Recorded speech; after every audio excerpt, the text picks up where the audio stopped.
Ghatal master প্ল্যানের শিলান্যাস। আমি দায়িত্ব নিয়ে বলছি, লিডার অব অপোজিশন খুব দায়িত্ব নিয়ে বলছে, 1 ডিসমিল জমি অধিগ্রহণ হয়নি, টেন্ডার হয়নি, এস্টিমেট হয়নি, ওয়ার্ক অর্ডার দেয়নি, শুধুমাত্র ভোটের জন্য আজকে এখানে শিলান্যাস হচ্ছে। আর দেববাবু ওখানে গিয়ে তো খিচ মেরি ফটো করছে। বালি 15,000 টাকা করে বালির দাম তৈরি করা হয়েছে। অবৈধ বালি খননকারী এবং তৃণমূল সিন্ডিকেট, রাস্তায় দাঁড়িয়ে হাত পেতে তোলা মমতা পুলিশ, এদের জয়েন্ট ভেঞ্চারে আজকে বালির দাম, পাথরের দাম, সিমেন্টের দাম, রডের দাম যে জায়গায় গেছে, এই টাকায় আর যাই হোক বাড়ি হয় না। তাই এই মিথ্যাচারের পর্দা ফাঁস করার জন্য 40 লক্ষ প্রধানমন্ত্রী আবাস যোজনার বাড়ি লুট করা তৃণমূল কংগ্রেসের স্বরূপ উন্মোচনের জন্য আমি এই প্রেস বার্তা দিলাম। সাথে সর্বভারতীয় স্তরে পরিচিতি আছে। এনডিএ গুরুত্বপূর্ণ শরিক এনসিপি চেয়ারম্যান মহারাষ্ট্রের মুখ্যমন্ত্রী অজিত পাওয়ারজি অকস্মাৎ, অকল্পনীয়, হৃদয় বিদারক যে মৃত্যু ঘটেছে, আমরা সমগ্র বিজেপি পরিবার পশ্চিমবঙ্গ তার পরিবারের প্রতি সমব্যথিতা, সমবেদনা জ্ঞাপনের সাথে সাথে তার বিদেয়ী আমরা অমরত্ব প্রার্থনা করি। 20 লক্ষ বাড়িতে 60,000 টাকা করে দিলেও আমি বিরোধী দলনেতা দায়িত্ব নিয়ে বলি, মাত্র 1 থেকে 1.5 লক্ষ লোকের অ্যাকাউন্টে এই দ্বিতীয় পর্যায়ে অসম্পূর্ণ বাড়ির 60,000 বাড়ি টাকা ঢুকিয়েছেন আর বলেছেন 20 লাখ। আমরা কথা দিতে পারি, পশ্চিম বাংলায় যেভাবে বালি চুরি হচ্ছে, যেভাবে সিমেন্ট রডের দাম বেড়েছে, আমরা 1,20,000 টাকা বা 60,000 টাকায় কোনো বাড়ি হয় না। যারা প্রকৃত প্রাপক বিজেপিকে আনুন। প্রধানমন্ত্রী আবাস যোজনার 1,25,000 সাথে সাথে একটা আধুনিক অর্থাৎ 2 কামরার বাড়ি, প্রধানমন্ত্রী স্বচ্ছ ভারতের শৌচালয়, প্রধানমন্ত্রী সূর্য ঘরের প্রতি বাড়ি 80,000 টাকা করে সোলার প্লেট, যেখানে ইলেকট্রিকের ফিস দিতে হয় না। আর প্রধানমন্ত্রীর স্বপ্নের প্রকল্প নলে জল, জল জীবন মিশন। আগামী দিনে ভারতীয় জনতা পার্টির সরকার, এপ্রিল মাসে যে সরকার আপনারা আনতে চলেছেন, আমরা সেটা দেব। এই কথা আপনাদের আমরা দিতে ভোট, 19-এর ভোট, 24-এর ভোট, 9-এর ভোট, বারে বারে এই ঘাটাল মাস্টার প্ল্যানের স্বপ্ন নিয়ে দিয়েছেন। বিজেপিকে আনবেন।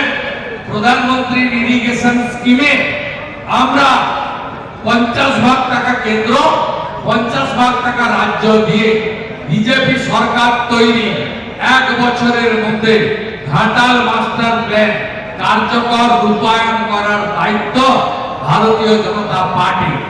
আজকের এই শিলান্যাস, তার ওয়ার্ক অর্ডার নেই, টেন্ডার নেই, বাজেটারি অ্যালোকেশন নেই, এস্টিমেট নেই, জমি অধিগ্রহণ নেই। এপ্রিলের আগে কাজ হবে না। শুধু মিথ্যাচার এবং নির্বাচনী গিমিকের জন্য এই শিলান্যাস করছেন। ঘাটালে বিজেপির এমএলএ শীতল কাপাট অনুরূপ প্রেস কনফারেন্স করছেন, যে প্রেস কনফারেন্স দুর্গাপুরের পবিত্র ভূমি থেকে বিরোধী দলনেতা মিডিয়া ইনচার্জ দেবজিৎ সরকারকে নিয়ে আমরা করছি। আমাদের রাষ্ট্রীয় পক্ষ, তিনি ডিজিটাল ওরিয়ার ক্যাম্পের সূচনা করেছেন। ইতিমধ্যে আপনারা সেটা দেখেছেন। আমি এই বাংলার যারা পশ্চিমবঙ্গকে বাংলাদেশ হতে দিতে চান না, যারা চান শিক্ষিত বেকাররা চাকরি পান, যারা চান শিল্প আসুক, বিজেপির স্লোগান হাতে কাজ, পেটে ভাত, মাথায় ছাদ, তাদেরকে বলবো বিজেপির ডিজিটাল ওরিয়ার ক্যাম্পে নাম লিখিয়ে আইপ্যাক, তৃণমূল কংগ্রেস, ভ্রষ্টাচারী সরকার, পিসি ভাইপোর জয়েন্ট ভেঞ্চার এর পর্দাফাশ। আগামী দিনে বাংলার শিক্ষিত যুবক যুবতীরা বিজেপির ডিজিটাল ওরিয়ার হিসাবে এবং বিশেষ করে সনাতনীদের উপর যে সনাতনী আওয়াজ তুলবে। আজকে সকালে শুধু অজিত পাওয়ারজির ঘটনায় মনটা ব্যথিত নয়, বাগনানের কাছে শ্যামপুরে দুটো হিন্দু মন্দিরে সেখানে যেটা আমাদের হিন্দুরা গ্রহণ করে না এমন মাংস তার মালা করে মন্দিরে ঝোলানো হয়েছে, যেটা আমি মুখে উচ্চারণ করতে পারছি না, একজন হিন্দু হিসেবে মুখে উচ্চারণ করতে পারছি না, অপবিত্র করা হয়েছে। তাই এই সনাতনী রাষ্ট্রবাদীদের উপর আক্রমণ এবং বাংলার শিক্ষিত বেকারের কর্মসংস্থানের জন্য ডিজিটাল ওরিয়ারে যুবক যুবতীরা এগিয়ে আসবেন এবং স্বেচ্ছামূলকভাবে এদের মিথ্যাচারের পর্দা ফাঁস করবেন, এটাও আমি আপনাদের মাধ্যমে সকলকে বলব। ওই এলাকায় এই দুর্ঘটনার পিছনে দুর্নীতি আছে, উন্নাসিকতা আছে, স্থানীয় বিধায়ক, থানা, পৌরসভা এবং এই অবৈধ কারখানার মালিকের যোগ সাজসে ওয়েটল্যান্ডের মতো জায়গায় জলা জমি ভরিয়ে সম্পূর্ণ বেআইনি স্ট্রাকচার, নির্বাপক লাইসেন্স না রেখে এই ঘটনা ঘটানো হয়েছে এবং একাধিক ঘটনা গত কয়েক বছরে হওয়ার পরেও এই সরকার এবং অগ্নি নির্বাপক দপ্তর কোন তার শিক্ষা নেয়নি, সংশোধন হয়নি। আমরা ফায়ার ব্রিগেডের মন্ত্রী সুজিত বসুর পদত্যাগ দাবি করছি। যেভাবে কৃষি কাণ্ডে ক্রীড়া মন্ত্রীর অপদার্থতা সামনে এসেছিল, আমরা ফায়ার ব্রিগেডের মন্ত্রীর অপদার্থতার জন্য দায় স্বীকার করে পদত্যাগ দাবি করি এবং এই সম্পূর্ণ ঘটনা বিচার বিভাগীয় তদন্ত সিটিং জাজকে দিয়ে হওয়া উচিত। বিরোধী দলনেতার নেতৃত্বে 20 সদস্যের বিজেপি এমএলএ লেজিসলেচার পার্টি ওই এলাকায় কালকে যাবে প্লেস অফ অকারেন্স ভিজিটের জন্য। কেন দুদিন পরে আমরা যাচ্ছি, তার কারণ আমরা চেয়েছিলাম যাতে যে সমস্ত ব্যক্তি দগ্ধ হয়ে মারা গেছেন, নৃশংস মৃত্যু হয়েছে, তাদের যথাযথ দেহ উদ্ধারের কাজ হোক। ফায়ার ব্রিগেড, ফরেনসিক, পুলিশ উদ্ধারকারীদের কাজে যাতে কোনো বাধা না হয়, তাই আমরা বড় টিম নিয়ে যাইনি, কেবলমাত্র অশোক দিন্দা, ওই এলাকার ভারতীয় জনতা পার্টির প্রমুখ নেতৃত্বরা সহযোগিতার কাজ করেছে।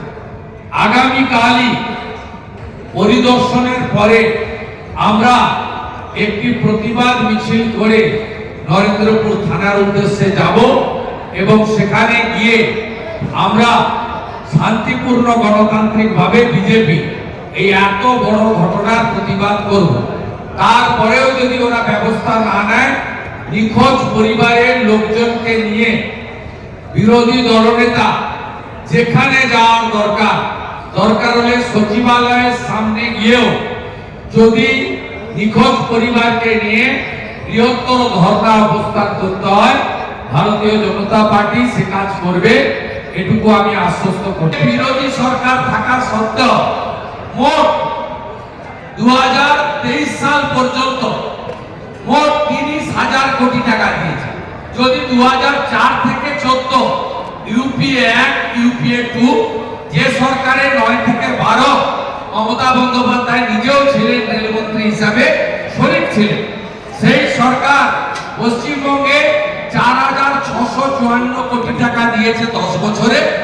আর মাননীয় প্রধানমন্ত্রীর নেতৃত্বে এনডিএ সরকার 2014 থেকে 2023-এর 31 মার্চ পর্যন্ত 30,000 কোটি টাকা দিয়েছে প্রধানমন্ত্রী আবাস যোজনা এবং বাড়ির ইউনিটের সংখ্যা হলো 40 লক্ষ। অর্থাৎ এই 40 লক্ষ ইউনিট প্রধানমন্ত্রী আবাস যোজনার বাড়ি মাননীয় প্রধানমন্ত্রী তিনি বিরোধী দলের সরকারকে দিয়েছেন, কিন্তু সাধারণ মানুষ পায়নি। তৃণমূলের নেতারা এক একজন 15টা 17টা করে বাড়ি নিয়ে টাকাগুলো তুলে খেয়েছে এবং নিজেদের গরু রাখার গোয়াল ঘর থেকে শুরু করে শৌচালয়, রান্নাঘর, ফিসারির যে চৌকিদারের ঘর, সেসব ঘর দেখে তুলেছে।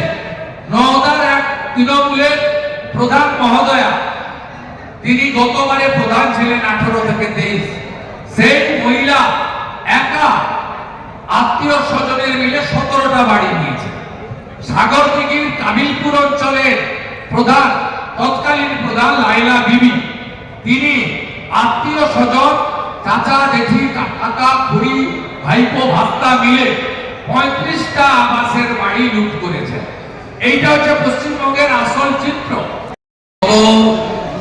3 দিন ধরে আনন্দবঙ্গে যেভাবে প্রমাণ হয়েছে এই রাজ্যে সরকার নেই, সরকার কার্যত চোখ বন্ধ করে আছেন এবং মুখ্যমন্ত্রী তার বাড়ির অদূরে এই ঘটনা ঘটার পরেও তিনি একাধিক আনন্দ অনুষ্ঠান, রাজনৈতিক কর্মসূচি, আইপ্যাক প্রণীত নানা ধরনের নির্বাচনী নাটক, ড্রামাতে অংশগ্রহণ করছেন, কিন্তু আনন্দপুরে তিনি যাওয়ার একবারও সময় পাননি, পরিবারগুলোর খোঁজ নেওয়ারও সময় পাননি। আমাদের মনে হয়েছে যেহেতু যারা মারা গেছে তাদের মধ্যে কেউ বিশেষ সম্প্রদায়ের বা বিশেষ ভোট ব্যাংকের কেউ নেই, তাই মাননীয় মুখ্যমন্ত্রী তার রাজধর্ম বা মানবিক ধর্ম পালন করার ন্যূনতম সৌজন্য দেখাতে পারেনি। প্রথম দিন থেকে সোনারপুর, যাদবপুর এলাকার বিজেপির কর্মীরা, নেতৃত্বরা অসহায় পরিবারগুলোর পাশে দাঁড়িয়েছে। মিসিংদের ডায়েরি করা থেকে পূর্ব মেদিনীপুর, উত্তর 24 পরগনা, পশ্চিম মেদিনীপুর থেকে পীড়িত নিখোঁজ পরিবারগুলিকে থাকার ব্যবস্থা, তাদের যত্ন বা যেটুকু তাদের সাধ্যমতো পাশে দাঁড়ানোর সে কাজ তারা করেছে। ভারতীয় জনতা পার্টির পক্ষে বিধায়ক অশোক দিন্দা, তিনি লাগাতার গত 2 দিন ধরে ওখানকার স্থানীয় পুলিশ প্রশাসনের সঙ্গে কথা বলে পরিবারগুলিকে নিয়ে তারা যা যা করণীয় ডিএনএ থেকে শুরু করে সব কাজটাই করছে এবং মাননীয় রাজ্য সভাপতি শ্রমিক ভট্টাচার্য এবং আমি সহ প্রমুখ নেতারা তারা অশোক দিন্দার সঙ্গে আমরা রীতিমতো যোগাযোগ রেখেছিলাম। মূলত মাননীয় মুখ্যমন্ত্রী সিঙ্গুরে মাননীয় প্রধানমন্ত্রীর যে ঐতিহাসিক সভা হয়েছে, যে জনজোয়ারে প্লাবিত হয়েছে, মাননীয় প্রধানমন্ত্রী সিঙ্গুরের মাটি থেকে যেভাবে বলেছেন এই রাজ্যে বিনিয়োগ, ইনভেস্টমেন্ট, শিল্প তখনই আসবে যখন আইন শৃঙ্খলা ঠিক হবে।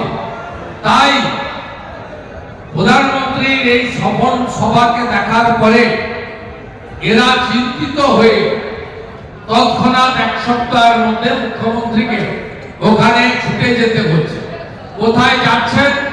যেখানে এই মুখ্যমন্ত্রীর নেতৃত্বে টাটা গোষ্ঠীর তৈরি হওয়া কারখানাকে ডিনামাইট দিয়ে উড়িয়ে দিয়ে টাটাকে তাড়ানো হয়েছিল। আমার কথা নয়, প্রয়াত রতন টাটার কথা। তিনি বলেছিলেন আমিকে মাথায় ট্রিগার রেখে এই রাজ্য ছাড়তে বাধ্য করলো, আমি ব্যাডেনকে ছাড়লাম। অর্থাৎ আমার কথা নয়, মাননীয় রতন টাটার কথা। ব্যাডেনের নাম হচ্ছে তৎকালীন বিরোধী দলনেত্রী মমতা বন্দ্যোপাধ্যায় এবং আমি গুড এম এর কাছে যাচ্ছি। অর্থাৎ তৎকালীন গুড এম ছিলেন গুজরাটের মুখ্যমন্ত্রী, তৎকালীন সম্মানীয় বর্তমান প্রধানমন্ত্রী নরেন্দ্র মোদীজি। সেখানে উনি কখনো গিয়ে সরষার বীজ ছড়িয়েছেন, কখনো গিয়ে জেসিপি মেশিন দিয়ে জলাশয় তৈরি করে মাছ চাষের কথা বলেছেন, কিন্তু কোনোটাই সফল হয়নি।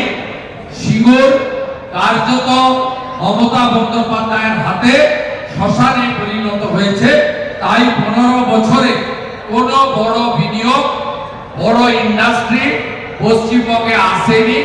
এক এক করে পেট্রোকেমিক্যাল সহ আমাদের নানা বড় বড় গোষ্ঠী পশ্চিমবঙ্গ ছেড়েছে, মোট শিল্প চলে যাওয়ার সংখ্যা ৬,৮৮৮টা এই ১৫ বছরে। আজকে মুখ্যমন্ত্রী ওখানে গেছেন বাড়ি দেবেন বলে। কি বাড়ি? বাংলার বাড়ি। আপনারা জানেন মাননীয় প্রধানমন্ত্রী এর আগে ২০১৪ আগে ইন্দিরা আবাস যোজনা ছিল। ২৫,০০০ টাকার বাড়ি পাওয়া যেত।